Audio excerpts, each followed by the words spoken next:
오후에 증거할 하나님의 말씀의 제목은 심은 대로 거둠, 이런 제목으로 하나님 말씀을 증거하고자 합니다. 우리는 이 5장에서 특별히 5장 하반부에서 육체의 일 15가지와 성령의 열매 9가지를 서로 대조시켜서 우리 그리스도인들은 성령을 따라 행하라고 이렇게 배운 바 있습니다.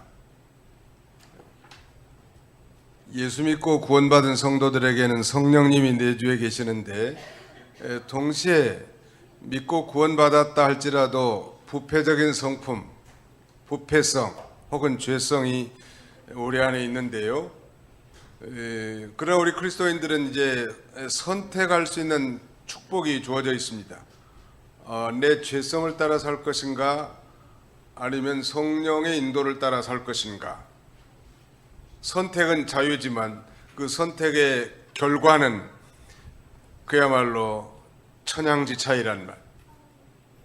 우리는 순간순간 이 삶의 기로에서 이 선택을 해야 돼.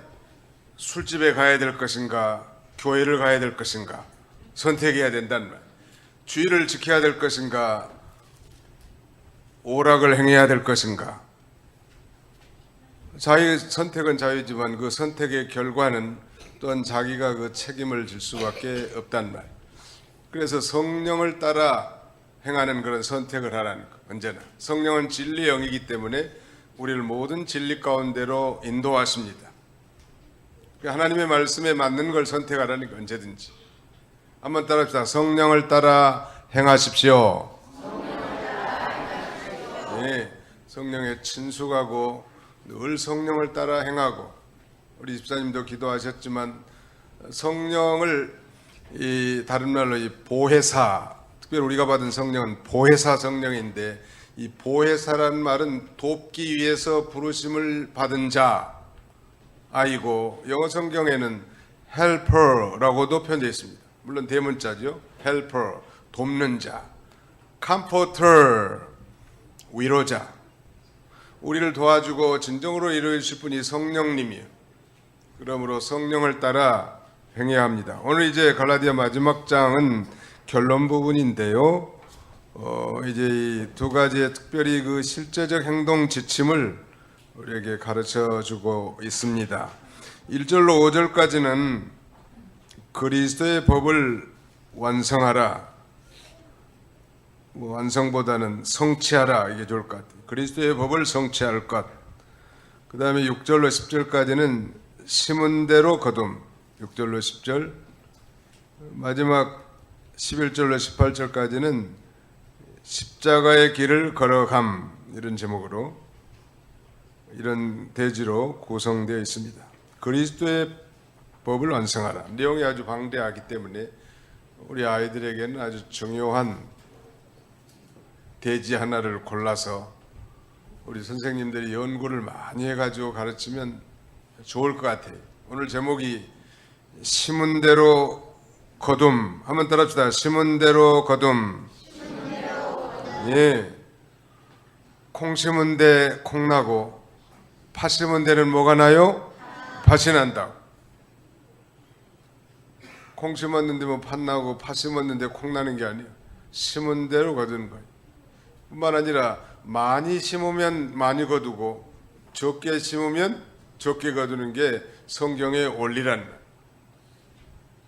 그런 면에서 우리가 심은 대로 거두는데 거기 한번 읽어주시죠. 8절부터 7절부터 7절 스스로 속이지 말라. 하나님은 업신여김을 받지 아니하시나니 사람이 무엇으로 심든지 그대로 거두리라.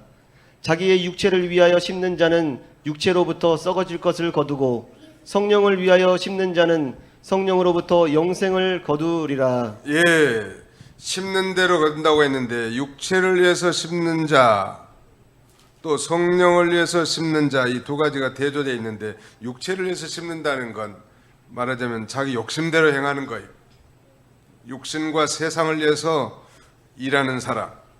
이것의 그 결과는 결국 다 썩어질 거라는 말. 즉 우리가 죽음과 동시에 다 없어져 버릴 거예요.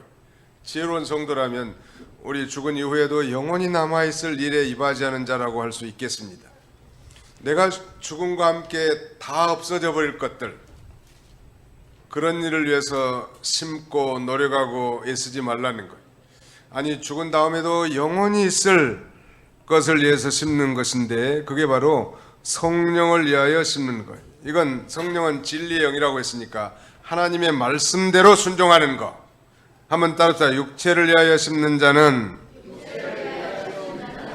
자기 욕심대로 행하는 것이요, 성령을 위하여 심는 자는 하나님 말씀대로 순종하는 것이다. 예, 하나님의 말씀대로. 이 세상에 영원히 남아있는 존재, 영원한 존재는 세 가지가 있다고 했죠. 첫째, 하나님이 영원하신 분이에요. 그 다음에 두 번째는 하나님의 말씀이 영원한 말씀이에요. 풀은 마르고 꽃은 떨어지되 하나님의 말씀은 세세토록 있도다. 그 다음에 세 번째는 하나님의 뜻대로 행한 것이 선한 것이고 영원히 남아있는 거예요. 이 세상도 가고 그 정욕도 지나가되 오직 하나님의 뜻대로 행하는 자는 영원히 거하느니라. 그러니까 이 세 번째, 하나님의 뜻대로 행하는 것이 곧 성령으로 심는 거죠. 성령은 진리이니까 모든 진리의 말씀을 따라 행동하는 거예요. 그것은 영원히 남아있는 일이고, 이 다음에 우리가 죽은 다음에 천국 가서도 영원한 상급으로 남아있는 일이에요. 우리가 뭐 이 땅에 오래 장수해도 몇 세가 최고 살아요? 100세. 우리 한국에도 100세 넘으신 분이 꽤 되는 모양이에요. 나도 들은 얘기인데 어떤 분이 친구 집에 가가지고 친구 아버님에게 절을 했대요. 아버님 100세 하옵소서, 이렇게 절을 했다는 거예요. 그럼 기분이 좋아야 될 텐데 아주 신경질 내면서 표정이 어둡더래요. 그러니까 자기 아들이 불러가지고, 야 임마 나와봐, 우리 아버지가 내년이 100세인데 그러면 내년에 죽으란 말이야 이놈아. 그래서 다시 가가지고, 죄송합니다, 다시 절하겠습니다, 아버님 만수무강하옵소서. 그렇게 절했더니 얼굴이 활짝 펴지면서 그래 잘 먹고 놀다 가게 아주 그렇게 좋아하더래. 99세 엄마예요. 그날 그 해가. 내년이, 세상에 내년이 죽으라는 말하고 똑같은 거 아니에요? 어제 앞으로 여기 계신 분들 가운데도 120세를 살 분이 계실지 몰라. 계획들을 잘 세우고 건강하셨을 때 성령으로들 심으시기 바랍니다. 어디에 심는 게 성령으로 심는 것인가? 우리의 중생한 영이 성령의 인도를 따라 하나님이 기뻐하신 뜻을 순종하는 거예요. 그건 성령으로 심는 거예요.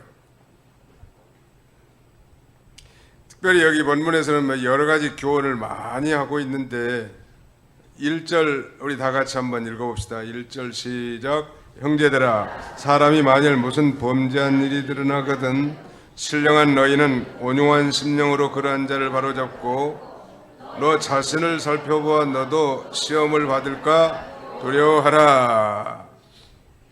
그리스도의 법을 성취하라. 그리스도의 법을 완성하라는 건데, 이 그리스도의 법은 사랑의 법을 가리킵니다. 형제들아, 사람이 만일 무슨 범죄한 일이 드러나거든 신령한 너희는 온유한 심령으로 그런 자를 바로잡고 그랬는데, 말하자면 범죄한 성도가 있거나 시험에 들어서 잘못된 길로 나가는 그런 교우가 있을 때 정죄하거나 멸시하면 안 된다는, 오히려 어떻게 하라고 했습니까? 온유한 심령으로 그러한 자를 바로잡아주고, 그 다음에 자기 자신을 돌아봐서 자기도 같은 시험을 받지 않도록 해야 된다는 말. 심판하지 말고 비난하지 말고 정죄하지 말고 그 형제가 신앙을 회복하도록 도와주고 나가라는. 우리는 그 율법, 오전에도 잠깐 말씀드렸습니다만 율법적인 신자가 돼서는 안 돼. 율법적인 신자는 율법의 어떤 규칙을 정해놓고 거기에 맞춰서 사람을 판단하고 정죄하고 비난하고 나가는 거예요. 가령 우리는 이렇게 하는데 저것들은 왜 저렇게 하는가? 그렇게 충분히 알 수 있어요. 우리는 피를 안 먹는데 저희들은 왜 피를 먹나? 우리는 우상의 제물을 안 먹는데 저 친구들은 왜 우상의 제물을 먹는가? 이게 자기가 원칙을 정해놓고 자기에게 적용한다면 그것도 도움이 될 수 있는데, 그런 그 세부적인 원칙, 우리 구원과 영생에 상관없는 원칙을 정해놓고 자기는 그렇게 하는데 다른 사람을 그렇게 하지 못한 걸 보고 비난하고 정죄하고 판단하는 신앙이라면 그게 바로 율법주의적인 신앙이라는 거예요. 그런데 중요한 것은 실패한 형제는 비난보다 우리의 도움을 필요로 합니다. 예수 믿는 사람이라도 죄 가운데 빠질 수도 있고 혹은 이단에 빠진 사람도 있고 실족한 사람들이 있을 수 있는데, 그때 어떤 기준과 원칙을 자기 나름대로 세워놓고 판단하고 비난하고 정죄하지 말고 온유한 심정으로, 겸손한 심정으로 그들을 바로 잡아주라는, 상처받지 않도록. 그리고 오히려 자기 자신도 연약한 인간이기 때문에 그런 죄에 빠질 수 있잖아요. 나는 이렇게 사는데 저 친구는 왜 저렇게 사냐고, 못됐다고 그러지 말고 자기가 그 사람 형편이 돼봤나요? 온유한 심정으로 그런 사람들 바로 잡아주고 오래 참고 기도해주고 그렇게 나가는 게 복음적인 신자고, 은혜에 속한 신자는, 율법에 속한 신자는 좌우지간 어떤 규칙들을 많이 만들어놔. 주일날 사지 말아라, 피를 먹지 말아라, 우상의 제물 먹지 말아라. 물론 자기에게 적용하면 다 좋은 건데 그런 원칙을 해가지고 정해놓고 다른 사람이 그렇게 못하면 그걸 판단하고 정죄한다. 나는 권사인데 새벽 기도도 하고 금요 철야도 오고 토요일날 청소봉사도 오고 구역예배도 오는데 저 사람은 권사인데도 주일날 오전에만 오고 그것도 종종 빠는다고. 목사님 이래서 되겠어요? 이게 바로 이제 율법적인 신자예요. 내가 그렇게 할 수 있는 건 하나님의 은혜 아닙니까? 하나님 은혜 주시고 건강 주시고 환경을 주셔서 모든 공적인 예배나 봉사활동에 참여할 수 있지만 그 주일 오전도 간간히 참여하는 그런 분들도 있을 수 있단 말이에요. 다시 한번 보십시오. 형제들한 건 바로 갈라디아 교인들 가운데 이미 예수 믿고 구원받은 교우들인데, 사람이 만일 무슨 범죄한 일이 드러나거든, 범죄한 일이 드러날 수 있죠. 신령한 너희는, 즉 성령적인 성도들은 온유한 심령으로 그러한 자를 바로잡고 너 자신을 살펴보아 너도 시험을 받을까 두려워하라. 나 자신도 그런 사람이 아닌가? 내 속에는 그런 죄악이 없는가? 잘 돌아보란 말. 그래서 같은 시험과 죄악에 빠지지 않도록 노력하고, 2절에 보니까 너희가 짐을 서로 지라. 그리하여 그리스도의 법을 성취하라. 그리스도의 법이 바로 사랑의 법이란 말. 짐 또한 세 가지가 있는데, 불필요한 짐, 불가피한 짐, 자발적인 짐인데, 이 자발적인 짐이 그리스도의 법, 즉 사랑의 계명을 성취하기 위해서 타인의 고통을 적극적으로 나눠 가지는 것을 가리킵니다. 그리스도의 짐을 지는 책임을 자기가 지고 그 사랑의 계명을 따라서 행동하라는. 자, 요한복음 13장 34절 다 한번 찾아봅시다. 요한복음 13장 34, 요한복음 13장 34절 같이 한번 읽어봅시다. 34절 35절 시작. 새 계명을 너희에게 주노니 서로 사랑하라. 내가 너희를 사랑한 것 같이 너희도 서로 사랑하라. 너희가 서로 사랑하면 이로써 모든 사람이 너희가 내 제자인 줄 알리라.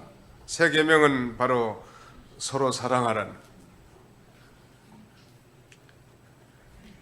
믿음이 연약해서 쓰러지고 넘어지고 자빠진 사람들, 유혹에 빠져서 죄 가운데 머문 사람들, 이단에 빠진 사람들 정죄하지 말고 진정으로 사랑하고 기도해주고 인도해주라는 거예요. 책임을 자기가 지는 거 언제나. 부부간에도 가정 안에서도 부부가 서로 자기가 책임을 지는 거. 어떤 일이 잘못됐을 때도 내가 잘못해서 그렇게 됐다고, 내가 좀 주의를 기울이지 못해서 이렇게 됐다고. 서로 뭐 남편은 부인 탓하고 부인은 남편 탓하고 자식은 부모 탓하고 부모는 자식 탓하고 이렇게 하는 집안이 행복할 이유가 없어요. 책임을 전가하는 것은 그건 마귀의 법이고 마귀의 나라에서는 그렇게 합니다. 서로 책임을 전가하는 그런 가정은 마귀의 가정이에요. 서로 책임을 서로 떠넘기는 것은 그건 마귀의 국가란 말이에요. 여러분, 그 아담과 하와가 에덴 동산에서 얼마나 행복하게 살았어요. 선악과만 따먹지 않았다면 정말로 이상적인 행복한 가정인데 말이죠. 마귀가 들어가지고 아담과 하와를 꼬여서 그만 선악과를 따먹은 다음에 나타난 즉각적인 반응은 책임 전가예요. 뱀이 유혹해서 내가 따먹었다고. 아담은 당신이 나에게 준 그 여자 때문에 내가 선악과를 따먹었다. 이 세상에 그런 못난 남편이 있어. 자기가 책임을 져야지. 언약의 제1 당사자는 아담이요. 미스터 아담. 자기가 책임을 지는 거예요. 자기가 책임을 지는 나라. 그건 사랑의 법이고 사랑의 나라예요. 우리 예수님께서는 우리의 죄를 짊어지시고 친히 십자가를 지셔서 구속을 성취하는 거예요. 3절, 만일 누가 아무것도 되지 못하고 된 줄로 생각하면 스스로 속임이라. 각각 자기의 일을 살피라. 그리하면 자랑할 것이 자기에게는 있어도 남에게는 있지 아니하리니. 한번 따라합시다. 만일 누가 아무것도 되지 못하고 된 줄로 생각하면 스스로 속임이라. 어떤 사람이 범죄했을 때 자기 자신은 그런 죄를 범하지 않았다고 해서 자기가 된 줄로 생각하면 안 된다는 말. 어쩌다가 저런 죄를 범했구나. 나도 저런 죄를 범할 가능성이 많은 사람인데 하나님이 지켜줘서 감사하다.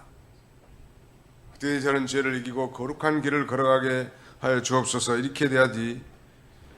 자기는 그런 죄를 범하지 않았다고 해서 또 다른 연약한 면이 자기에게 없나요? 각각 4절에 보니까 자기의 일을 살피라고 했습니다. 이 그리스도의 법, 사랑의 법을 성취하기 위해서 우리는 이 내적 생활이 무엇보다도 아주 중요합니다. 자기를 기만하지 말아요. 자기를 속이는 거예요. 또 다른 사람과 비교하지 말라는 거예요. 그 다음에 11절, 내 손으로 너희에게 이렇게 큰 글자로 쓴 것을 보라. 바울사들은 아마 글자를 크게 직접 쓴 모양이에요.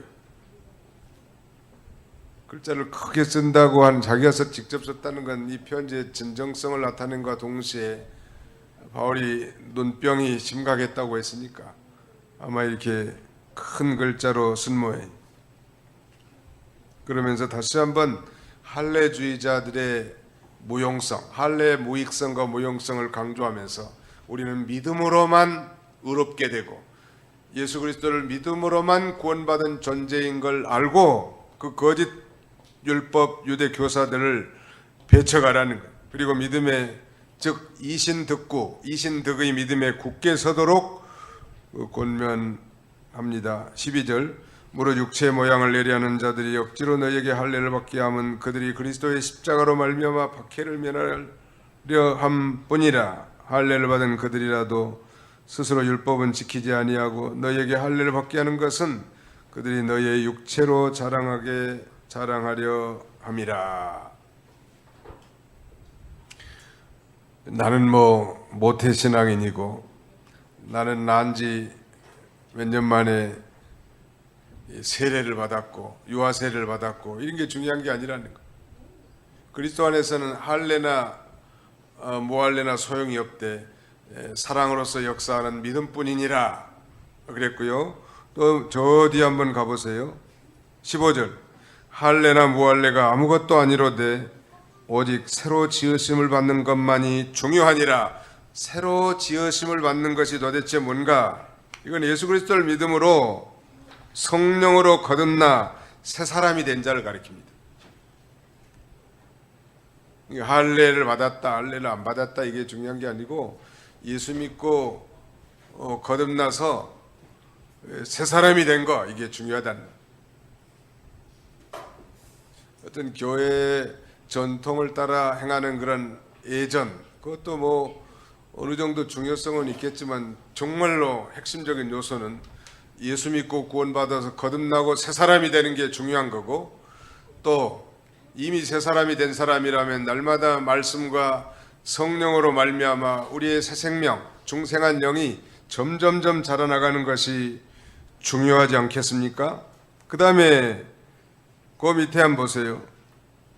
14절 요절인데 전에 한번 살펴본 바 있습니다. 14절 같이 읽습니다. 시작. 그러나 내게는 우리 주 예수 그리스도의 십자가 외에 결코 자랑할 것이 없으니 그리스도로 말미암아 세상이 나를 대하여 십자가에 못 박히고 내가 또한 세상에 대하여 그러하니라. 성령으로 심는 자, 성령으로 거듭난 자는 이제 십자가를 자랑하고 걸어가라는 거예요. 여러분 이 십자가라고 하는 건 저주의 사형틀이죠. 로마 시민들에게는 가해질 수 없는 그야말로 노예나 천민, 식민지 국가의 사람들에게 처해지는 가장 극악한 사형 형틀이에요. 그런데 천지를 창조하신 창조자 예수님이 우리의 죄를 대신 지시고 그 저주의 사형틀에 죽었는데 바울 사도는 그 십자가를 자랑한다는 거예요. 즉 저주의 십자가가 바울에게는 자랑의 십자가가 된 거예요. 왜 그럴까요? 바울은 그의 서신 로마서 1장 16절 이하 이렇게 말씀합니다. 내가 복음을 부끄러워하지 아니하노니 내가 십자가의 도를 부끄러워하지 아니하노니 이는 이 모든 믿는 자에게 구원을 주시는 하나님의 능력이 됨이라. 첫째는 유대인에게요 또한 헬라인에게로다.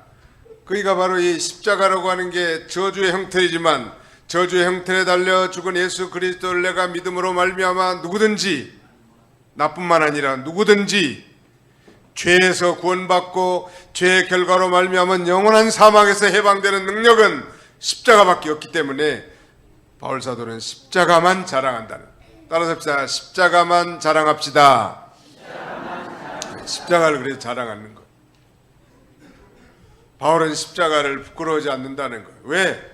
그 십자가에 달린 예수 그리스도로 말미암아 자기의 모든 죄를 용서받았고 인생의 참 목적을 깨달았고 그래서 이제 자신의 모든 건 다 배설물같이 여기고 내 주 예수 그리스도를 아는 지식이 고상하다고 이렇게 선언하고 따라가는 거예요.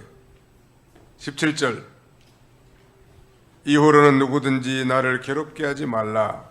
내가 내 몸에 예수의 흔적을 지니고 있노라. 형제들아 우리 주 예수 그리스도의 은혜가 너희 심령에 있을지어다. 아멘. 바울은 이제 편지 말미에서 누구든지 나를 괴롭게 하지 말라는. 바울을 괴롭게 하는 건 바로 이 거짓 복음 아니에요. 다른 복음. 예수를 믿어도 할례를 받아야 구원을 받는다고 하는 할례주의자들.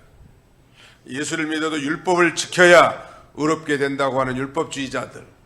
이들이야말로 바울을 괴롭게 하는 자고 바울이 세운 이 교회를 괴롭게 하는 자들이요.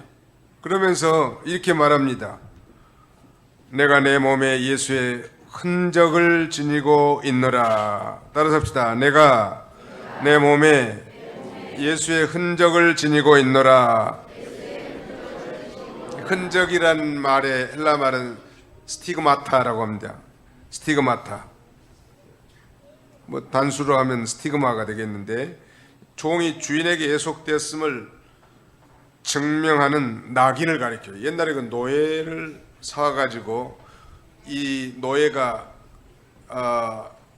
자기 것인 걸 표현하기 위해서 그 인두를 그 붉은 불에 달궈 가지고 그 노예의 등짝에다가 표시하고, 저는 우리 한국의 그 연속 방송국 가운데 추노라는 그런 연속국이 있었는데, 그거 보면 아주 이마에다가 아주 노자를 이렇게 새겨놨잖아요. 그건 어디로 도망가도 쉽게 찾을 수 있도록 이렇게 표시하는 건데, 그걸 스티그마라고 합니다. 미국 사람들은 그 몸에다 문신을 참 많이 하더라고. 근데 나는 그 문신이 아름답다는 느낌이 전혀 안 들어요. 여러분들은 문신이 아름다우세요?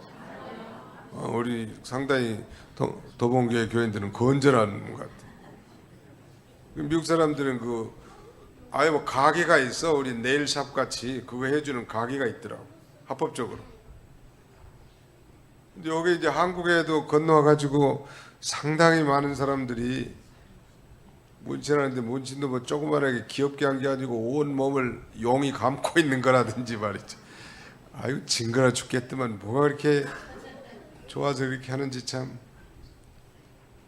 나는 지옥 백성입니다 이렇게 표시하는 것도 아니고 말이에요.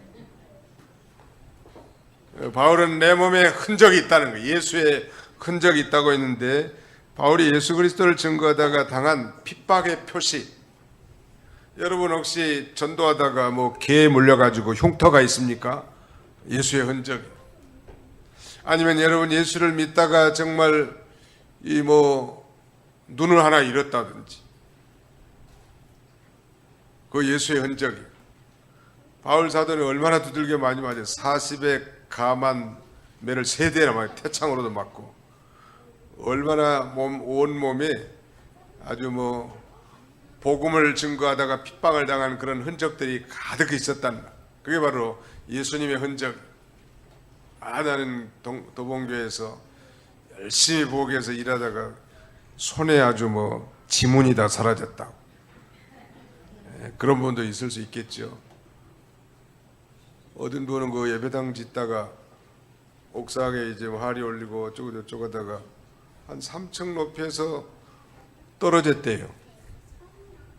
이 마무개 집사라는 분인데, 그래도 안 죽고 요새도 교회에서 충성하셔. 아마 그건 평생 자기 가슴에 내가 교회 성전을 지을 때 그 지붕에서 떨어진 게 남아있을 거예요. 교인들도 많이 받고, 근데 하나님이 그 생명을 취하치지 않고 지금도 건강하게 생활하는 거 보면 아마 그것도 예수의 하나의 흔적이라고 할 수 있겠죠.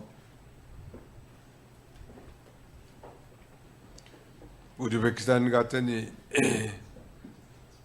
율라라고 하는 사람이, 자기 부인은 교회 잘 나오는데, 양반도 교회 나오는데 주일날 교회를 안 나오고 지붕 고치러 올라갔다가 지붕에서 떨어져 죽었어. 그 나보고 장례식을 해달라고 그러더라고. 그래서 가서 예배 드려줬는데, 공동묘지까지 가서. 그 양반은 지붕이 그렇게 높지 않은데도 떨어져 죽었다고. 3층 높은 성전에 떨어졌는데도 산 거예요. 그 임집사님이라고 하는 분은. 예수의 흔적이라. 예수 믿다가 핍박당하고 욕먹고 개에게 물리고 전도하다가 뺨 맞고 소금 뿌림을 당하고 비난당하는 거 다 예수의 흔적이에요. 이건 하나님 앞에 가면 영광스러운 말하자면 이 표시 아니겠습니까? 감옥에 들어가면 그 죄수들이 여러 가지 자랑한대요. 죄 많이 진 걸 자랑한대. 그래가지고 자기가 대단한 사람인 것처럼 아주 굵은 팔뚝을 내밀면서 상처의 흔적을 보여준대. 상처가 제일 큰 사람이 거기서 왕초래. 허벅다리 한 10cm 이상 쫙 보여주면 기겁 온다는. 그런 건 다 쓸데없는 거예요. 예수를 믿다가 순교당하는 거, 이건 위대한 흔적이고, 지난번에 우리 사경회 할 때 그 곤지암에 무슨 수양관이라고 그랬죠? 실천 수양관. 거기는 천호동 교회에서 단독으로 운영하는 그런 기도원인데, 그 뒤에 가보니까 장로님들, 목사님들 묘가 있더라고. 그래서 쭉 돌아보는데 뭐 필리핀에 수재를 당해가지고 장로 부인 권사님하고 같이 거기 가서 죽은 거예요. 그러니까 그것도 믿는 일 하다 죽었으니까 순교 아니에요? 그 흔적이에요. 그 교회의 자랑이고 그 가문의 자랑이라는 거예요. 그 순교자가 나온 가정, 그 가문의 자랑 아니? 장로가 나온 가정, 그것도 가문의 자랑. 권사가 나온 가정, 가문의 자랑. 우리 교회는 재작년 12월 달에 권사님을 임명했는데, 그 권사, 물론 명예 권사님이시지만 권사님을 임명받고 최초로 천당 가신 분이 계셔. 이름이 누구예요? 이정순 권사님. 장순성 권사님. 두 분이구나. 두 분은 집사 달고 천국 갈 뻔했는데 권사를 취임하고 영광스러운 권사의 직분을 받고 천국 가게 된 게 너무너무 감사해요. 세상에 뭐 대통령 장관하는 것보다도 영광스러운 일이에요. 앞으로 이제 2020년도에는 또 좀 직분자들 좀 임명할까 합니다. 우리 교회 50주년 기념이니까 기도를 많이 하시라. 아무튼 예수의 흔적 있습니까? 자랑하라고. 예수의 흔적.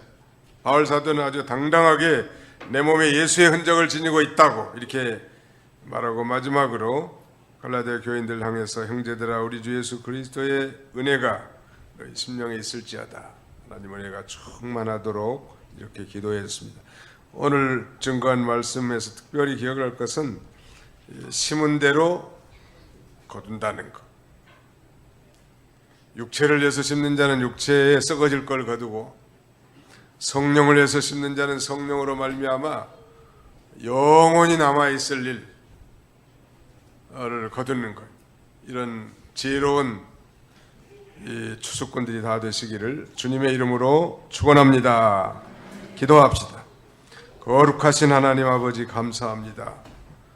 오늘도 이 거룩한 주일에 사랑하는 성도들을 한자리에 불러 모아주시고 특별히 오늘 빌립이 나다나엘을 전도한 걸 통하여 우리도 목숨을 부지하고 있는 동안에 한 생명이라도 하나님께 인도하는 귀한 계기가 되도록 우리 아버지 하나님 은혜를 더하여 주옵소서. 정말로 아직도 복음을 들어보지 못하고 있는 영혼들, 믿다가 낙심하고 쓰러져 있는 심령들, 아니 우리 가족이나 지인들 가운데 여전히 이 주 앞에 돌아오지 않는 심령들을 한 번이라도 초청해서 복음을 듣게 하는 이 위대한 생명의 잔치, 전도의 축제에 우리 모두가 다 한 마음으로 참여하여 하나님 앞에 영광 돌리는 저희가 되게 해주옵소서. 이를 위해서 빌립처럼 우리도 찾아가게 해주시고 자기가 만난 예수 그리스도를 증거하게 해주시고 저들을 주 앞으로 인도하여 단 한 시간이라도 복음을 전해 들을 수 있는 기회를 제공할 수 있도록 하나님 도와주시옵소서. 날마다 영원히 남아있을 일에 이바지하고 성령의 인도함을 받아 하나님의 뜻대로 심는 이 그런 성숙한 성도가 되게 해주시고 또 영원히 남아있을 일을 결실하는 자들이 다 되도록 우리 하나님 같이하여 주시옵소서. 한 주간 동안도 하나님께서 우리 성도들의 가정과 직장 그리고 사업체 다 축복해 주시고 또 모든 손으로 하는 물산이 하나님 복 주시고 형통하게 하여 주시고 우리 자녀손들에게도 하나님의 은혜가 충만하도록 도와주셔서 자녀손 대대로 하나님을 경외하고 그 명령을 지키는 믿음의 가정들이 세워지도록 우리 하나님이여 함께하여 주옵소서. 예수님의 이름으로 기도하옵나이다.